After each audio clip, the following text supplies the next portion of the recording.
साथियों नमस्कार।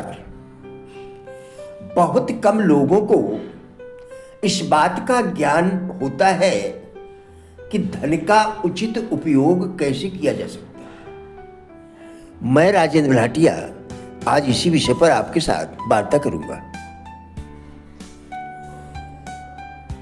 वास्तविक बचत क्या है, बचत कैसे करना है, आइए जानते हैं। वास्तविक बचत है आय से अधिक रुपया बाहर जाने से रोक देना। यदि आवश्यक हो तो कुछ समय के लिए पुराने कपड़े पहन लिए जाएं, साधारण भोजन से काम निकाल लिया जाए, परंतु बचत अवश्य करनी चाहिए। थोड़ा थोड़ा पैसा सभी जगह से बचाकर इकट्ठा होने पर उसे बैंक में जमा कर दिया जाए। अगर इस बचत को बढ़ाते जाएंगे तो आप अपने उद्देश्य में अवश्य ही सफल होंगे।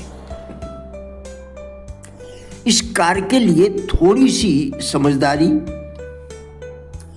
जरा सी सूझबूझ, कुछ चतुराई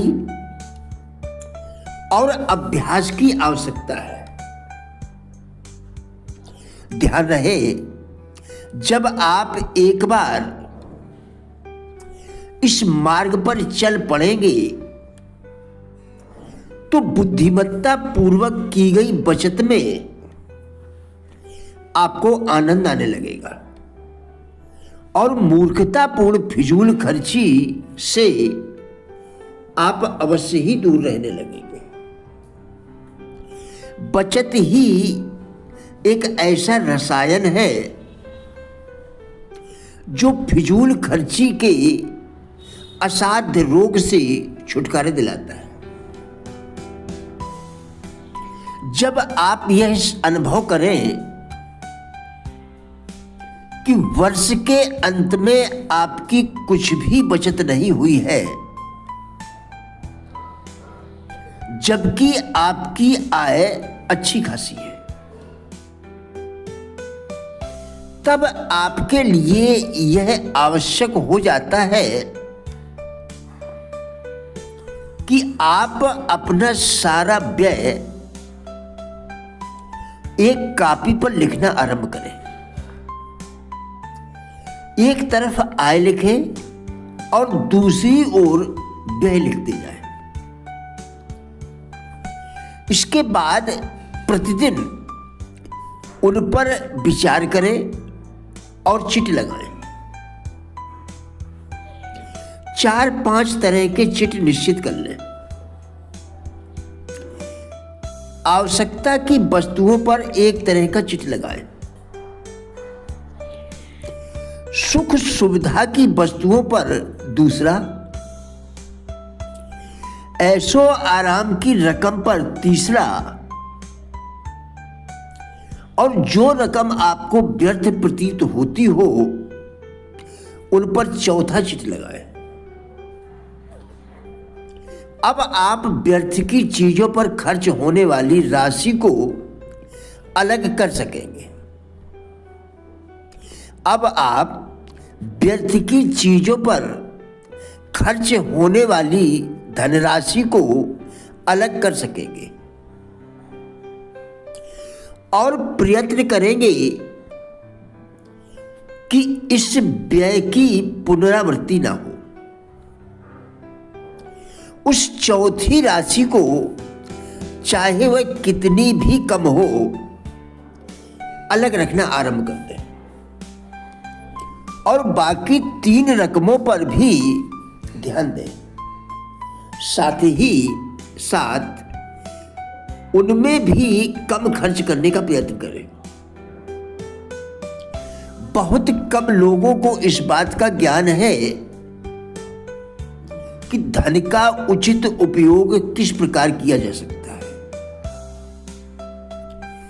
वे धन कमा सकते हैं, उसका आनंद उठा सकते हैं, उसे जमा कर सकते हैं या फिर फिजूल खर्ची में व्यय कर सकते हैं। परंतु बहुत ही कम लोग ऐसे हैं जो धन को बुद्धिमत्तापूर्ण ढंग से प्रयोग में ला सके। यह शिक्षा बहुत कठिन है, परंतु बड़ी आवश्यक है। हम प्रकृति से भी किफायत सीख सकते हैं। जो वस्तुएं आज व्यर्थ हो जाती हैं, प्रकृति उन्हें कल रचना और उत्पादन में काम लाती रहती है। इस प्रकार हमें किसी चीज की कमी नहीं होती।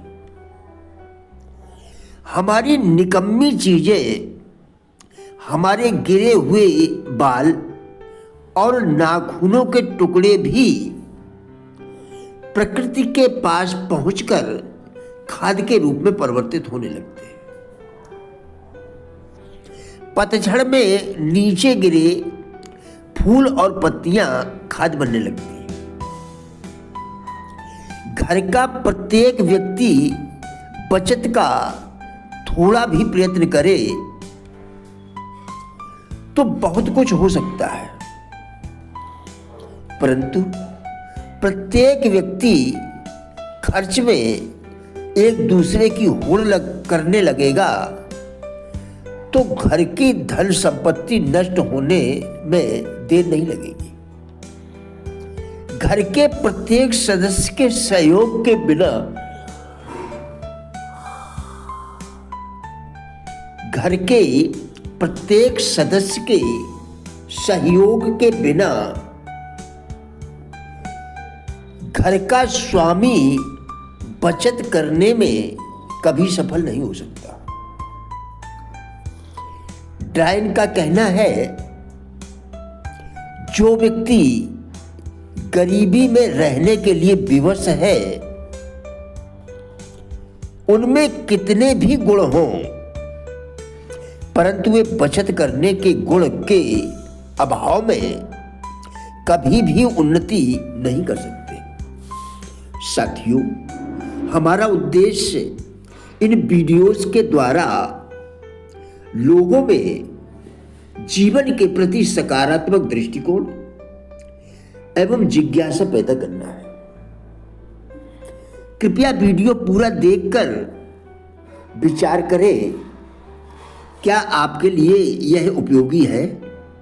यदि हाँ, तो कृपया लाइक, शेयर व चैनल को सब्सक्राइब करके हमारा भी उत्साह बढ़ाएं। वीडियो देखने के लिए धन्यवाद।